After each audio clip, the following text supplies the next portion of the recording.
మన కొరకు సిద్ధపరిచిన జీవాహారం ఏమైనదో నేర్చుకునే ప్రయత్నం చేద్దాం.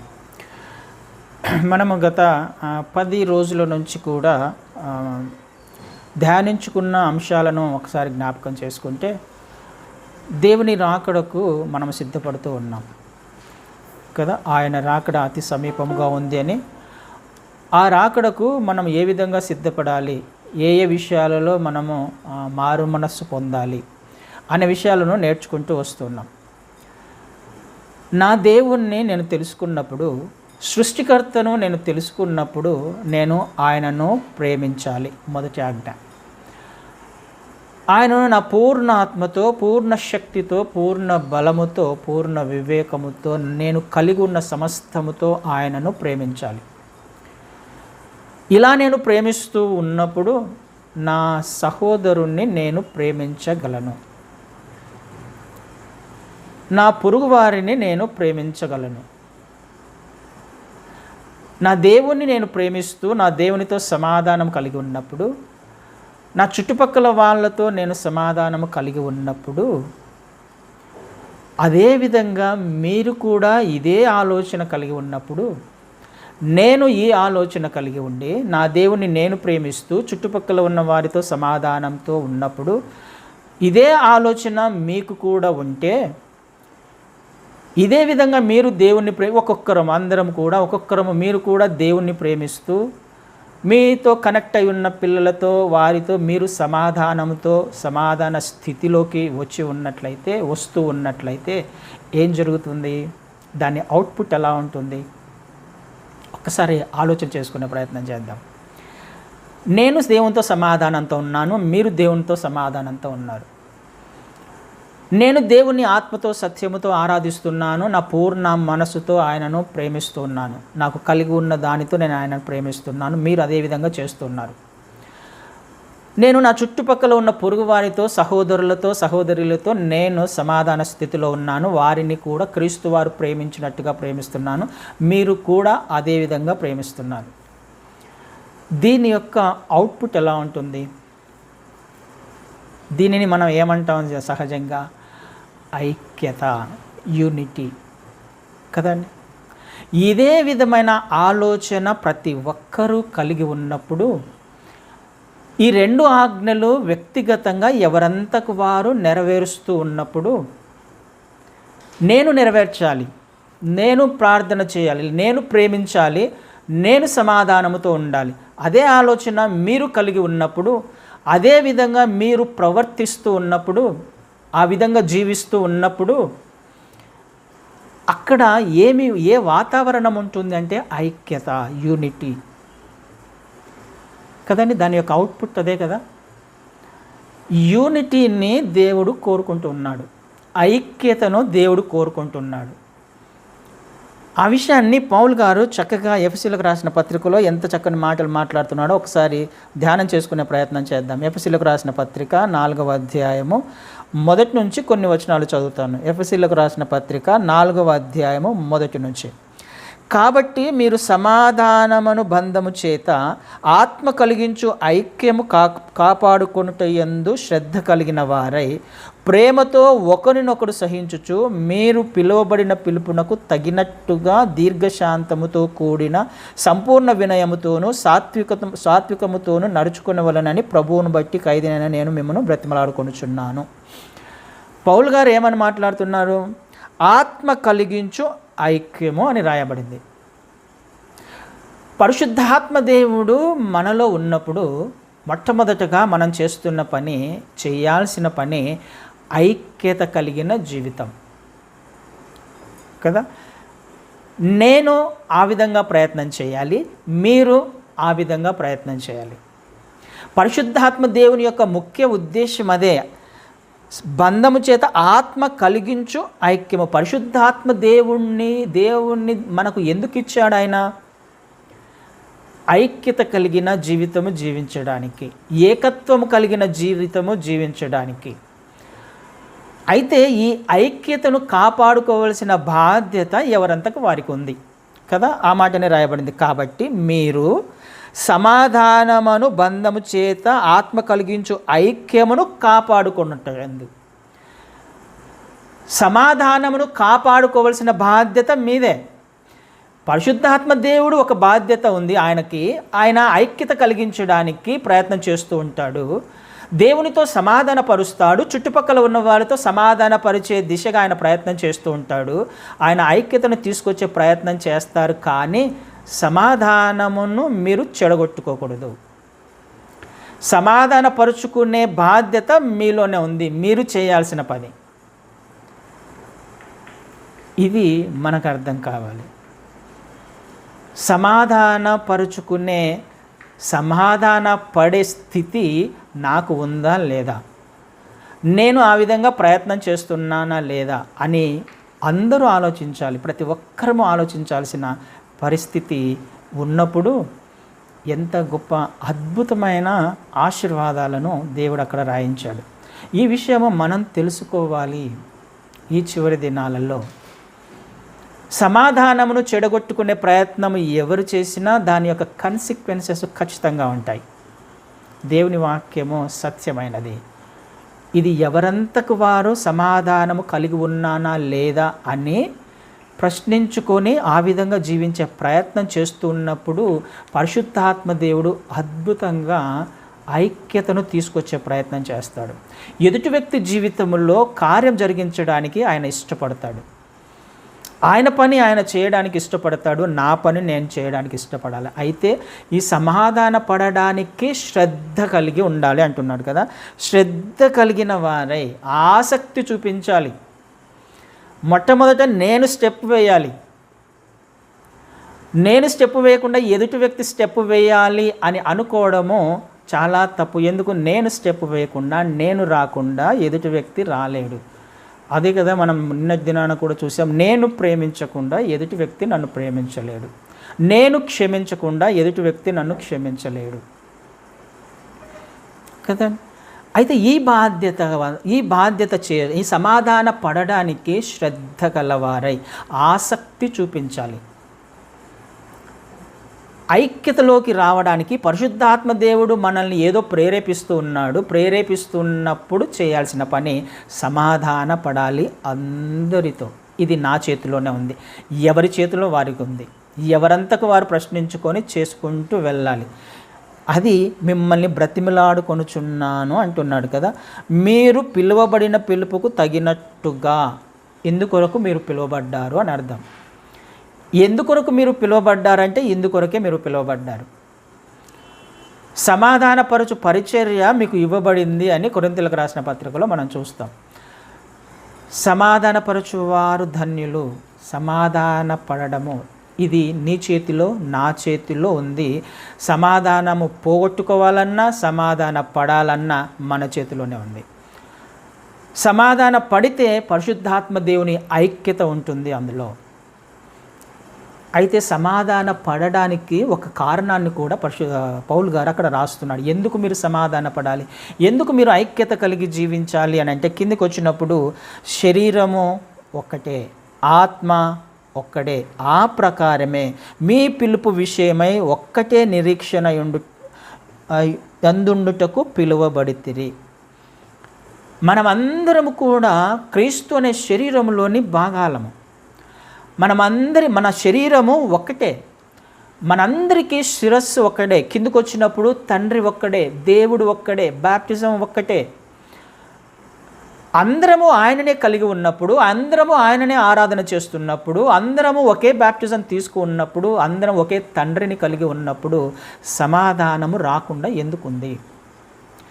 సమాధాన పడాలనే ప్రయత్నము ఎందుకు చేయట్లేదు? ఈ విషయాన్ని ఎవరంతకు వారము పరీక్షించుకోవాలి. ఎందుకు? శరీరంలోని ఒక చెయ్యి వేరుగా ఉండలేదు, ఒక శరీరంలో ఒక కాలు వేరుగా ఉండలేదు. అన్నీ శరీరానికి అంటుగట్టబడి ఉంటేనే అది శరీరము ఒక్కటిగా ఆరోగ్యంగా ఉంటుంది.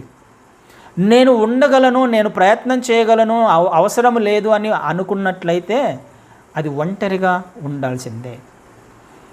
అయితే ఒకటి ఆలోచన చేయాలి, ఆత్మ కలిగించు ఐక్యత. ఆత్మానుసారమైన విషయాలందు శ్రద్ధ కలిగి ఉన్నవారు ఖచ్చితంగా ఐక్యతలోకి రావడానికి ఇష్టపడతారు. లోకానుసారమైన ఆలోచనలు పెట్టుకొని లోకం వైపు అటు కొద్దిగా ఇటు ఉండడానికి ప్రయత్నం చేస్తే ఖచ్చితంగా మొదటి స్టెప్ నా నుంచి పడదు కదండి. ఆలోచన చేసే ప్రయత్నం చేద్దాం. మనమందరము కలిసి చేయాల్సిన పని ఏంటి అని అంటే, ఒకే శరీరాన్ని కలిగి ఉన్నాం, ఒకే శిరస్సును కలిగి ఉన్నాం, ఒకే ఆత్మను కలిగి ఉన్నాం.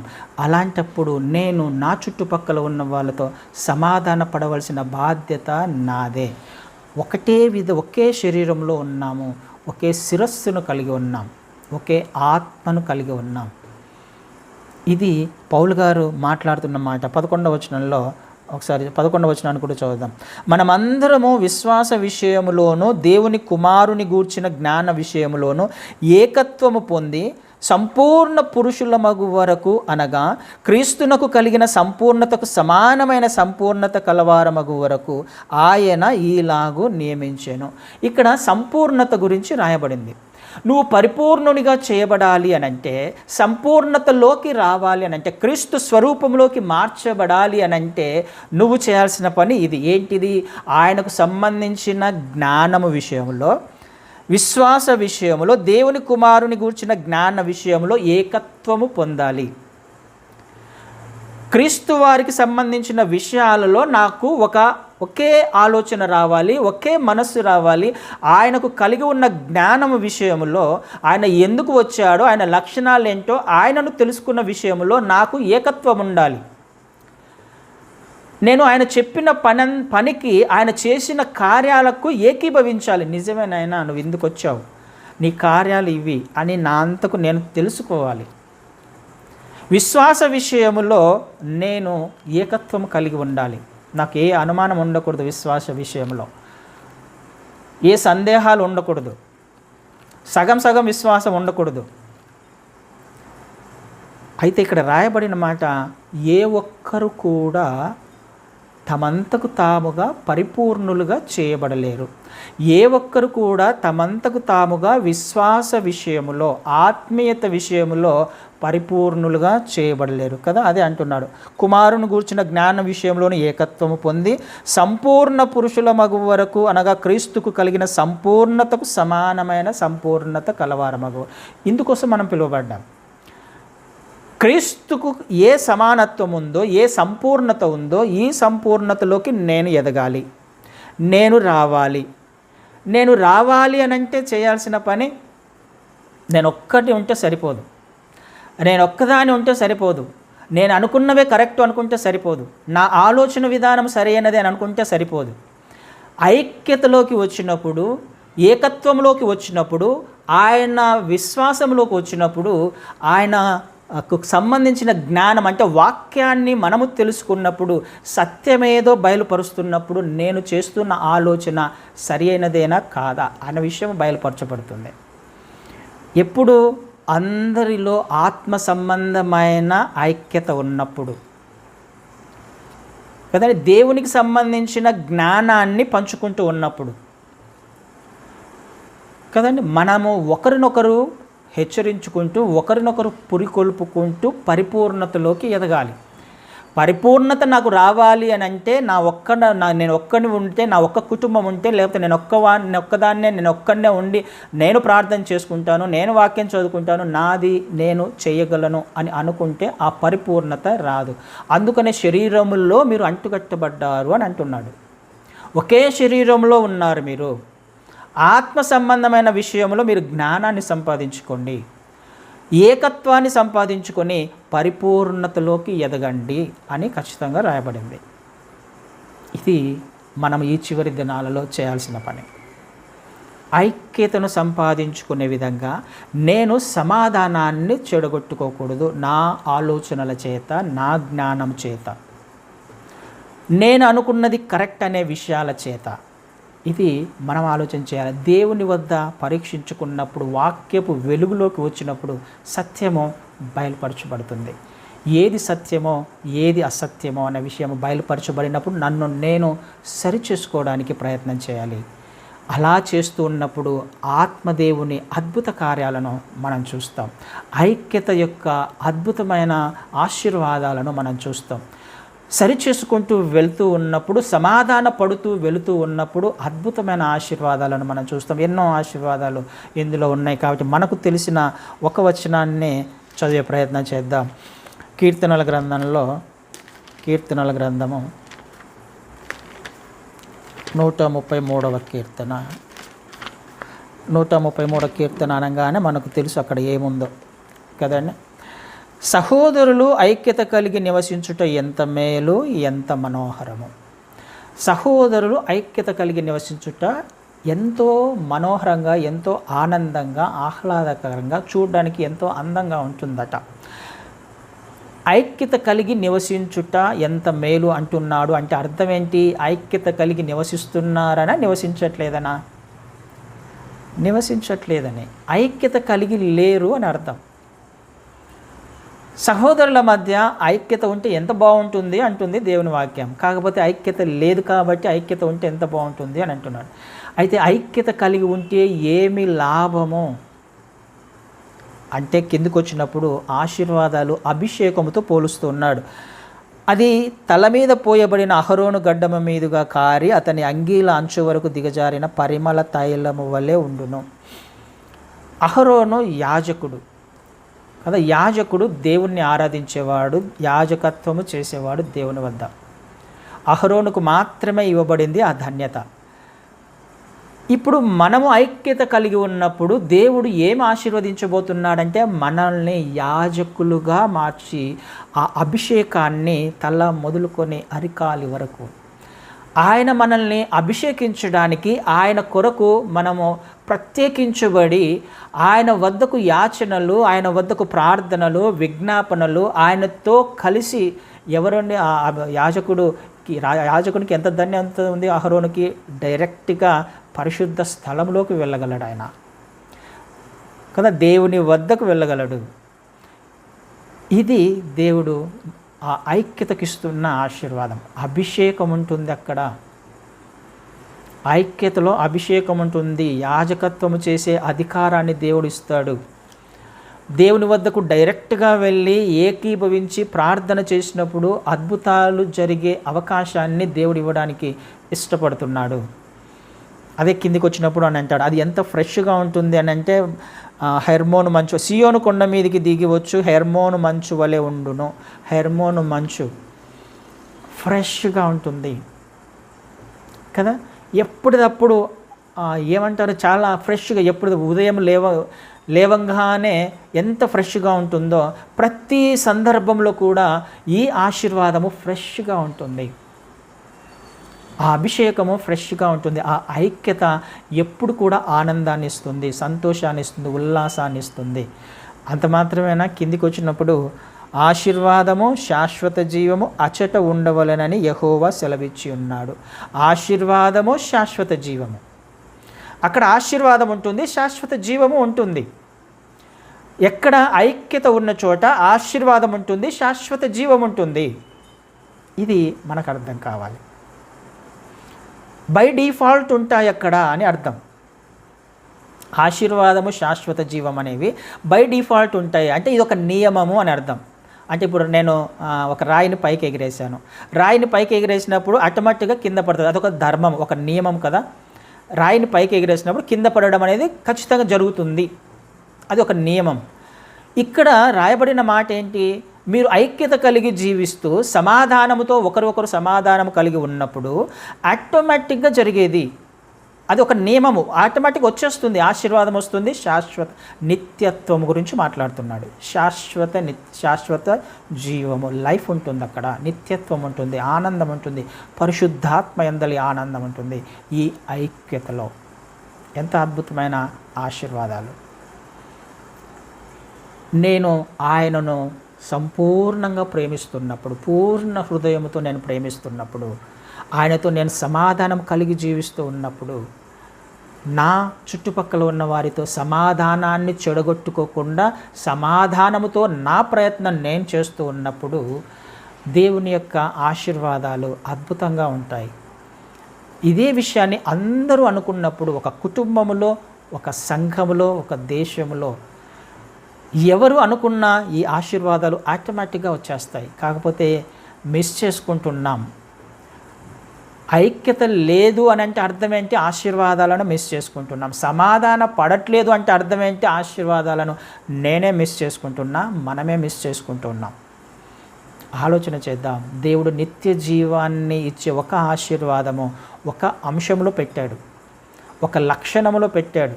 ఐక్యత, సమాధానము.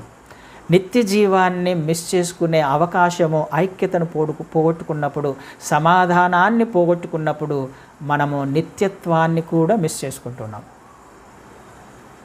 ఆలోచన చేసే ప్రయత్నం చేద్దాం.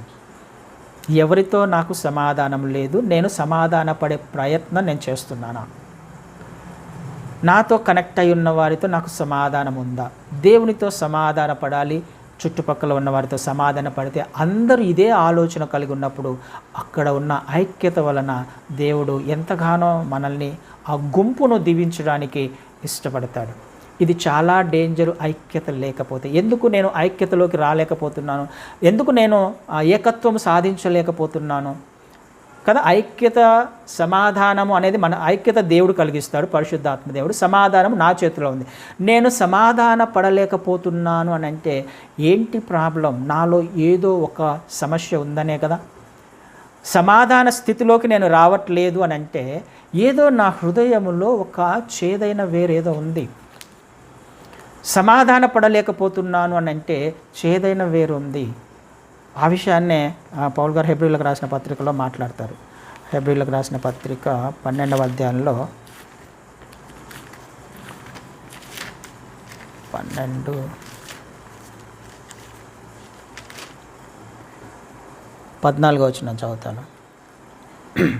అందరితో సమాధానమును పరిశుద్ధతయు కలిగి ఉండుటకు ప్రయత్నించుడి. పరిశుద్ధత లేకుండా ఎవడును ప్రభువును చూడడు. మీలో ఎవడైనను దేవుని కృపను పొందకుండా తప్పిపోవునేమో అనియు, చేదైన వేరు ఏదైనను మొలచి కలవరపరచుట వలన అనేకులు అపవిత్రులై పోవుదిరేమో అనియు. ఏమని మాట్లాడుతున్నాడు? సమాధానం ఉండాలి, పరిశుద్ధత ఉండాలి. సమాధానముతో ఒకవేళ ఉండలేక మీలో ఏదైనా, మీ హృదయములో ఏదైనా కొంచెం చేదైన వేరు ఉందేమో, సమాధాన పడకుండా అది అడ్డుగా వస్తుందేమో. ఎవరిలో? ఎవరంతకు వారిలో, నాలో, మీలో సమాధాన పడకుండా చేస్తుంది అని అంటే ఏదో ఒక వేరు ఉంది. ఆ చేదైన వేరు ఏం చేస్తుంది? కృపను మిస్ చేస్తుంది కదా, దేవుని కృపను పొందుకోకుండా చేస్తుంది. ఒకటి. రెండోది అపవిత్రతను తీసుకొని వస్తుంది కదండి. చేదైన వేరు నా హృదయంలో ఉంటే అది ఏదైనా కావచ్చు, నన్ను సమాధాన పడకుండా చేస్తుంది, నన్ను చుట్టుపక్కల ఉన్న వారితో సమాధాన పడకుండా చేస్తుంది. కానీ దేవుడు అది కోరుకోవట్ల. నా అంతకు నేను, మీ అంతకు మీరు సమాధాన పడే ప్రయత్నం చేయాలి. పరిశుద్ధతను కలిగి ఉన్న జీవితం జీవిస్తున్నప్పుడు ఆయన కృప, పవిత్రత ఇవ్వడానికి ఇష్టపడుతున్నాడు. నాలో ఏదైనా ఒక లక్షణము ఒకవేళ సమాధాన పడకుండా చేస్తూ ఉంటే అది నన్ను దేవుని నుండి దూరం చేస్తుంది, ఆయన కృప పొందుకోకుండా చేస్తుంది కదండి. ఆయన కృప పొందుకోకుండా అపవిత్రతను తీసుకొని వస్తుంది. ఒకసారి ఆలోచన చేద్దాం. ఏదైనా చేదైన వేరు ఉందేమో, సమాధాన పడకుండా చేస్తుందేమో, దానిని పెరికి వేసుకోవాల్సిన అవసరము ఇమ్మీడియట్గా ఉంది. దానిని ఏమంటారు, వేర్లతో సహా పెరికి వేసుకోవాల్సిన అవసరము ఖచ్చితంగా ఉంది. లేకపోతే ఏమవుతుంది? అది దానిని ఆలస్యం చేస్తే అది కాస్త పెరుగుతుంది. ఆ చేదైన వేరు పెరుగుతుంది, ఫలాలను కూడా ఇస్తుంది, చేదైన పళ్ళను ఇస్తుంది కదండి. చేదైన పళ్ళు ఎలా తెలుస్తాయి? మన ప్రవర్తనను బట్టి, మన ఆలోచన విధానాన్ని బట్టి, సమాధాన పడని స్థితిని బట్టి. ఇది మనం ఆలోచన చేయాల్సిన అవసరము ఈ చివరి దినాలలో. ఈ కూడికల ఉద్దేశం అదే. నిత్యత్వం ఇవ్వడానికి ఆయన ఇష్టపడుతున్నాడు. నిత్యత్వంలోకి మనం వెళ్ళకుండా ఒక లక్షణము మనల్ని అది అడ్డుకునే అవకాశం ఉంది. చేదైన వేరొకటి సమాధాన పడకుండా చేస్తుంది. దానిని మనము పెంచుతున్నామేమో. ఆలస్యం చేస్తున్నామేమో, అలక్ష్యం చేస్తున్నామేమో ఒకసారి ఆలోచన చేద్దాం. దానిని అలాగే విడిచిపెడితే అది పెద్ద వృక్షమైతే దానిని తీసివేసుకోవడము నీ వలన, నా వలన కాదు, మన వలన కాదు. చేదైన వేరు అలాగే ఉంటుంది. నేను ప్రేమిస్తున్నానని చెప్పుకుంటుంటాను, సమాధాన పడుతున్నానని చెప్పుకుంటున్నాను, కానీ కొంతమందితో మాట్లాడను, కొంతమంది దగ్గరికి వెళ్ళను, కొంతమందితో సమాధాన పడలేను. ఆయన వస్తాడు, నేను విడిచిపెట్టబడతాను. ఇదే జరుగుతూ ఉంది. గుర్తించినప్పుడు, ఇది తప్పు అని గుర్తించినప్పుడు, ఇది చేదైన వేరు అని గుర్తించినప్పుడు తీసివేసుకునే ప్రయత్నం చేయకపోతే చాలా చాలా డేంజరు. ఆత్మీయంగా, భౌతికంగా కూడా, ఫిజికల్గా కూడా. స్పిరిచువల్గా డేంజరే, అదేవిధంగా ఫిజికల్గా కూడా డేంజర్. ఆ విషయము ప్రావర్బ్స్లో రాయబడింది. సామెతల గ్రంథము 14వ అధ్యాయము, సామెతలు 14:30 వచనం. సామెతల గ్రంథము 14:30. సాత్వికమైన మనస్సు శరీరమునకు జీవము, మత్సరము ఎముకలకు కుళ్ళు. ఏం తీసుకొని వస్తుంది? నాలో ఒక చేదైన వేరు. నాకు సమాధానం కలిగిన మనస్సు ఉంటే నాలో జీవాన్ని తీసుకొని వస్తుంది. ఒకవేళ నాలో చేదైన వేరు ఏదైనా ఉంది అని అంటే, నేను సమాధాన పడకుండా చేస్తుంది అని అంటే, నా శరీరానికి, నా ఎముకలకు కుళ్ళు అని అంటే బలహీనపరుస్తుంది, ఎముకలను బలహీనపరుస్తుంది. ఇది నాలో ఉన్న ఆ లక్షణము, ఆ చేదైన వేరు నన్ను బలహీనపరుస్తుంది. అది ఫిజికల్గా, ఆత్మీయంగా ఎంతో అపాయాన్ని తీసుకొని వస్తుంది. డేంజర్ అది అని ఖచ్చితంగా లేఖనాలలో రాయబడింది. ఆలోచన చేసే ప్రయత్నం చేద్దాం. సమాధాన పడుతున్నానా? నేను మొదటి స్టెప్ వేయాలి. నేను మొదటి స్టెప్గా సమాధాన పడే లక్షణం నాలో ఉండాలి. నా దేవుణ్ణి నేను ఆరాధిస్తున్నట్లయితే. విశ్వాస విషయములో, ఆత్మ సంబంధమైన విషయాలలో ఏకత్వం కలిగి ఉండాలి, ఐక్యతను కలిగి ఉండాలి. వాక్యం ఏం చెబుతుంది అనేది మనకు ప్రాముఖ్యం. నేనేమనుకుంటున్నా అనేది ప్రాముఖ్యం కాదు, మనుషులు ఏమనుకుంటున్నారు అనేది ప్రాముఖ్యం కాదు కదా. ఎవరైనా, ఏ పెద్ద సేవకుడైనా ఎవరు ఏం చెబుతున్నారనేది ప్రాముఖ్యం కాదు. వాక్యం ఏం చెబుతుంది అనేది మాత్రమే ప్రాముఖ్యం. నా గురించి వాక్యం ఏం సెలవిస్తుంది, నన్ను దేవుడు ఏ విధంగా నడిపించే ప్రయత్నం చేస్తున్నాడు, నేను ఏం చేయాలి. లేఖనాలను మాత్రమే పరిశీలించాలి. ఎవరో సేవకుడు చెప్పాడనో, ఇంకొకరు చెప్పారనో, ఎంత పెద్ద సేవకుడైనా వాక్యానికి వ్యతిరేకంగా ఏ వచనాన్ని, ఏ ఆలోచన చెప్పినా అది సరైనది కాదు కదా. అందుకనే వాక్యము దగ్గరికి, అందుకని ఆయన ఏమన్నాడు? నాకు సంబంధించిన విషయాలలో ఏకత్వాన్ని సంపాదించాలి, ఐక్యతను సంపాదించాలి కదా. ఆయన జ్ఞాన విషయంలో, విశ్వాస విషయంలో ఏకత్వాన్ని సంపాదించాలి. ఆయన వద్దకు వస్తున్నప్పుడు ఆటోమేటిక్గా చేదైన వేరేదైతే ఉంటే అది బయలుపరచబడుతుంది. దానిని తీసుకువేసుకున్నప్పుడు ఐక్యతలోకి నేను వస్తాను. ఆత్మ ఐక్యతను కలిగిస్తాడు. ఆ ఐక్యతను నేను కాపాడుకుంటూ ఉండాలి, సమాధాన పడుతూ ఉండాలి. ఎప్పటిదాకా? ఆయన వచ్చేంత వరకు, లేకపోతే నేను వెళ్ళేంత వరకు. ఆలోచన చేసే ప్రయత్నం చేద్దాం. దేవుడు ఈ చివరి దినాలలో మనతో అనేక విషయాలు మాట్లాడుతున్నాడు. ఎవరంతకు వారు పరిశీలించుకొని, ఎవరంతకు వారు వాక్యపు వెలుగులో వచ్చి, ఎవరంతకు వారు వారి ప్రయత్నం చేస్తూ ఆత్మ విషయంలో ఎదుగుతూ ఉంటే తప్ప, ఆత్మానుసారమైన జీవితం జీవిస్తూ ఉంటే తప్ప ఆయన రాకడకు మనము సిద్ధపడలేము. ఏ విషయాలను మన ముందుకు ఆయన తీసుకొచ్చే ప్రయత్నం చేస్తున్నాడో మనకు ఖచ్చితంగా తెలుసు. అవునా కాదా అని నేను పరిశీలన చేసుకోవాలి, మీరు పరిశీలన చేసుకోవాలి. ఆయనకు అంటుకట్టబడి ఉంటేనే, లేఖనాలకు అంటుకట్టబడి ఉంటేనే. అందుకని ఆయన అంటాడు కదా 15వ అధ్యాయంలో యోహాను సువార్తలో, ద్రాక్షావల్లిని నేను, తీగలు మీరు. ఏం చేయాలి? తీగ వాక్యానికి అంటుకట్టబడి ఉండాలి, క్రీస్తు వారికి అంటుకట్టబడి ఉండాలి. ఇంకొక కొమ్మకు అంటుకట్టబడి ఉండకూడదు కదా. జీవం ఎక్కడి నుంచి వస్తుంది? స్టెమ్లో నుంచే, ద్రాక్షావల్లి నుంచి జీవం వస్తుంది. తీగకు జీవం ఎక్కడి నుంచి వస్తుంది? స్టెమ్లో నుంచి వస్తుంది, కాండంలోంచి వస్తుంది. నాకు జీవం ఎక్కడి నుంచి వస్తుంది? శరీరంలో నుంచి వస్తుంది. నేను ఒక భాగాన్ని, శరీరంలో నుంచి నాకు జీవం వస్తుంది. నేను దానికి అంటుకట్టబడి ఉండాలి కానీ ఇంకొక మొక్కనికి అంటుకట్టబడి ఉండకూడదు.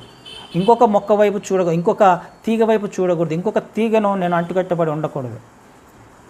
ద్రాక్ష వల్లికి అంటుకట్టబడి ఉండాలి. అలా ఉన్నప్పుడు నాకు లైఫ్ వస్తుంది. మీరు వేరుగా ఉండి ఏమీ చేయలేరు. అలా అంటుకట్టబడి ఉన్నప్పుడు ఏం జరుగుతుంది? ఆ స్టెమ్కి అంటుకట్టబడి ఉన్నప్పుడు తీగ పెరుగుతుంది కదా, పెరుగుతుంది, ఎదుగుతుంది, విస్తరిస్తుంది. ఎప్పుడు ఎదుగుతుంది? అది కాండముతో అంటుకట్టబడి ఉన్నప్పుడే. ఇంకొక విషయము, ఫలాలు దేనికి వస్తాయి? కొమ్మకు వస్తాయా, కాండానికి వస్తాయా? కొమ్మకు వస్తాయి.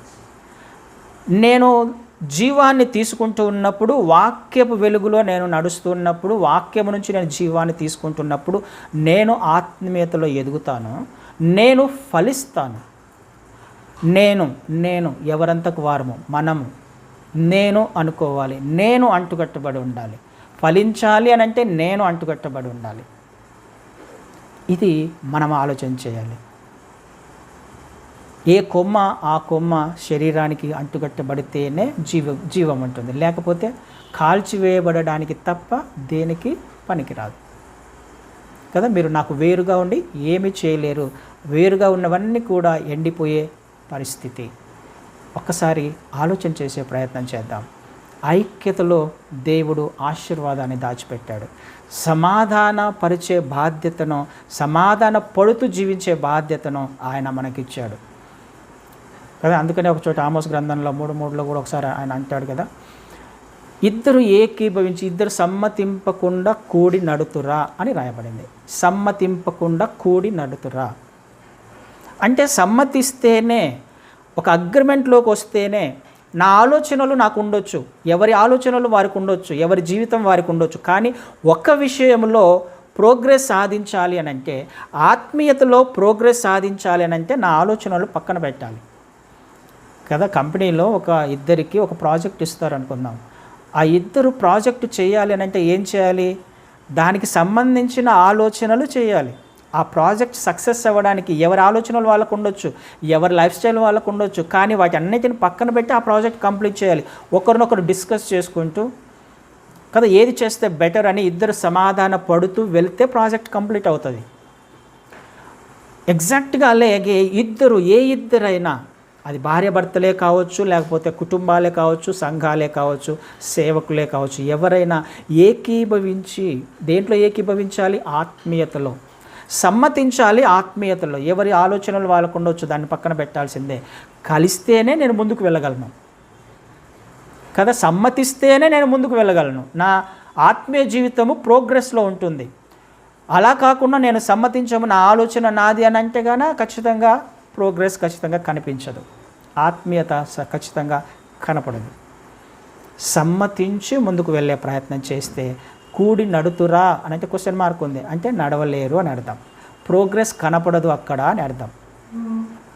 కాబట్టి ఎవరితో సమ్మతించాలి? నేను మొట్టమొదటిగా నా దేవునితో నేను యాక్సెప్ట్ చేయాలి. నా దేవుని మార్గాలు సత్యమైనవి అని నాకు ఒక అభిప్రాయం రావాలి, ఒక స్థిరత్వం రావాలి. ఆయన నన్ను ఎక్కడికి నడిపించినా ఆయన మార్గంలో ఆయన చిత్త ప్రకారం నడిపిస్తాడు, నాకు ఏ హాని కలగకుండా నడిపిస్తాడు అనే ఒక నిశ్చయత నాకు వచ్చినప్పుడు, నేను ఆయనతో సమ్మతించినప్పుడు నేను తర్వాత మిగతా విషయాలతో సమ్మతించగలను, సమాధాన పడగలను. సమ్మతించాలి, ఆత్మీయతలో సమ్మతించాలి. నా ఆలోచన కాదు, నా జ్ఞానాన్ని కాదు, పక్కన పెట్టేయాలి. నేను అనుకున్నది కరెక్ట్ కాదు, పక్కన పెట్టేయాలి. ఆ ప్రాజెక్ట్ కంప్లీట్ అవ్వడానికి కూర్చొని డిస్కస్ చేస్తే అర్థమవుతుంది ఏ విధంగా ముందుకు వెళ్ళాలో, ఏ విధంగా ఆత్మీయతలో ఎదగాలో. కాబట్టి మన ఆలోచనలను పక్కన పెడదాం, మన జ్ఞానాన్ని పక్కన పెడదాం. నిత్యత్వంలోకి నేను వెళ్ళాలి, మీరు వెళ్ళాలి, ఎవరంతకు వాళ్ళు వెళ్ళాలి అని అంటే మన ముందుకు దేవుడు ఈరోజు తీసుకొస్తున్న అంశము ఐక్యతను కలిగించడానికి ఆత్మ ప్రయత్నం చేస్తుంటాడు, ఆత్మదేవుడు. అయితే ఐక్యతను కలిగించడానికి ఆయన ప్రయత్నం చేస్తే దానిని విడగొట్టడానికి నువ్వు ప్రయత్నం చేయకూడదు. సమాధానాన్ని పోగొట్టుకోవడానికి నువ్వు ప్రయత్నం చేయకూడదు. సమాధాన పడే లక్షణము లేకపోతే అవకాశము దేవుడు నీకు మాత్రమే ఇస్తున్నాడు. అది ఆయన తీసుకోవట్లా, నేను ఆయనతో కలిసి నడవాలా నడవకూడదా అనేది నీ చేతిలో, నా చేతిలో, మన చేతిలో ఉంది. ఇది నిత్యత్వానికి సంబంధించిన విషయము. ఆత్మీయత ఎవరంతకు వారికి ఉండేదండి. ఎదుటి వ్యక్తిని చూసి నేను నా ఆత్మీయ స్థితిని పాడు చేసుకుంటున్నాను అని అంటే నేను ఎంతవరకు ఆత్మీయున్నా ఒకసారి అర్థం చేసుకుందాం. వాళ్ళు బాగలేరు కదా, వీళ్ళు బాగలేరు కదా అనేది కాదు కావాల్సింది. నేను బాగుండాలి, నేను ఆత్మీయంగా ఎదగాలి. నేను ఎదుగుతున్నప్పుడు ఎదుటి వారిని ఎదిగేలా చేయగలను, బలపడేలా చేయగలను, విశ్వాసంలో స్థిరపడేలా చేయగలను. నేను ఆత్మీయతలో ఎదగాలి, నేను సమాధానపడాలి, నేను ఐక్యతలోకి రావాలి, ఏకత్వము సాధించాలి. ఈ విషయాన్ని మనం జ్ఞాపకం చేసుకున్నప్పుడు మనం నిత్యత్వాన్ని మిస్ కాము, పరలోక రాజ్యాన్ని మిస్ కాము. కాబట్టి ఆలోచన చేసే ప్రయత్నం చేద్దాం. దేవుని వాక్యాన్ని మాత్రమే ధ్యానించుకునే ప్రయత్నం చేద్దాం. మన సొంత ఆలోచన మీద, జ్ఞానం మీద ఆధారపడద్దు ఎప్పుడు కూడా. అది ఖచ్చితంగా, ఎందుకు మనిషి ఆలోచనలు చాలా లిమిటెడ్ కదా, పరిమితమైనవి. ఒకని మార్గము ఎట్లా ఉంటుందంటే వాడికి మంచిగానే కనిపిస్తుంది, ఒకని ఆలోచన మంచిగానే కనిపిస్తుంది, నేను చేసింది కరెక్టే కదా అనుకుంటాం. కానీ అది చివరికి ఎక్కడికి వెళ్తుందంట, మరణానికి తీసుకువెళ్తుంది. నేను అనుకున్న ఆలోచన వాక్యానికి కరెక్ట్గా ఉందా లేదా, నేను వెళ్తున్న మార్గము వాక్యానికి కరెక్ట్గా ఉందా లేదా, నా ప్రవర్తన వాక్యానికి కరెక్ట్గా ఉందా లేదా, నేను చేసే పనులు, ఆలోచనలు, క్రియలు, తలంపులు దేంతో కంపేర్ చేసుకోవాలి? నా జ్ఞానంతో కాదు, ఎదుటి వ్యక్తి యొక్క జ్ఞానంతో కాదు, ఎవరో చెబుతున్న ఆలోచనలతో కాదు. వాక్యం సపోర్ట్ చేస్తుందా లేదా, ఇది మాత్రమే మనల్ని నిత్యత్వానికి తీసుకువెళ్తుంది. ఈ విషయాన్ని మనం ఆలోచన చేసుకొని సాత్వికమైన మనసుతో వాక్యాన్ని అంగీకరిద్దాం. అంగీకరించినప్పుడే నాలో జీవం వస్తుంది. అవునా కాదా అని పరీక్షించుకున్నప్పుడే నా ఆత్మీయ స్థితి ఒక మెట్టు ఎదుగుతూ ఉంది. క్వశ్చన్ చేసే ప్రయత్నం చేసినప్పుడు, లేకపోతే ఆర్గ్యూ చేసే ప్రయత్నం చేసినప్పుడు, అవిధేయత చూపించే ప్రయత్నం చేస్తున్నప్పుడు మనము అక్కడనే ఆగిపోతాం, ముందుకు వెళ్ళలేం. దానినే చేదైన వేరు అంటున్నాం. అది ఏదైనా కావచ్చు, చేదైన వేరు ఏదైనా కావచ్చు. ఆ చేదైన వేరు ఒకవేళ మనలో ఉందేమో ఒక్కసారి పరీక్షించుకుందాం, పరిశీలించుకుందాం, సమాధాన పడదాం, ఐక్యత కలిగిన జీవితం జీవిద్దాం. శాశ్వత జీవము, ఆశీర్వాదము మనము పొందుకోవాలని దేవుడు ఆశిస్తున్నాడు. ఈ 21 రోజుల లోపల దేవుని చిత్తమైతే అందరము ఈ ఆశీర్వాదాలను స్వతంత్రించుకునే కృపను ఆయన మనకు అనుగ్రహించునుగాక. ఆమెన్.